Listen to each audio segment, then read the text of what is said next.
Улсын их хурлын дарга эрхэм гишүүдээ.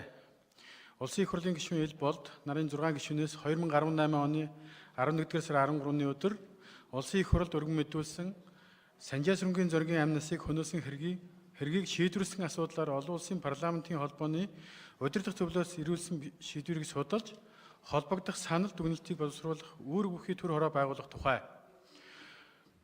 Улсын их хурлын тогтоолын төслийг 2019 оны 4-р сарын 12-ны өдрийн Улсын их хурлын чуулганы нэгдсэн хуралдаанаар хэлэлцэж анхны хэлэлцүүлэлт бэлтгүүлэхээр Хуульзан байнгын хороонд шилжүүлсэн.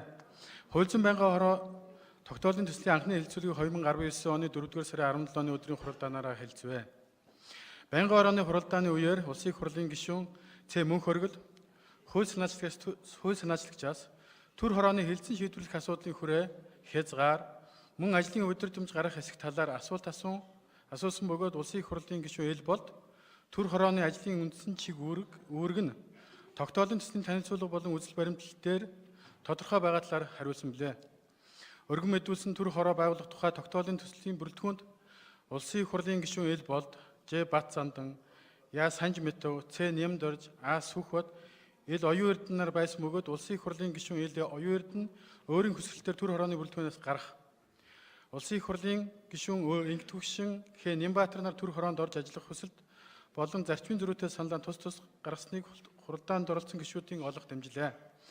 Төр хороо байгуулах тухай Улсын их хурлын тогтоолын төслийн талаарх байнгын хорооны санал дүгнэлт, зарчмын зөрүүтэй саналын томьёолыг та бүхэнд тараасан болно. Улсын их хурлын эрхэм гишүүдээ төр хороо байгуулах тухай Улсын их хурлын тогтоолын төслийн анхны хэлэлцүүлгийг явуулсан талаарх Хуульзан байнгын хорооны санал дүгнэлтийг хэлэлцэн шийдвэрлэж өгөхийг та бүхний анхаарал тавьсанд баярлалаа. За байнгын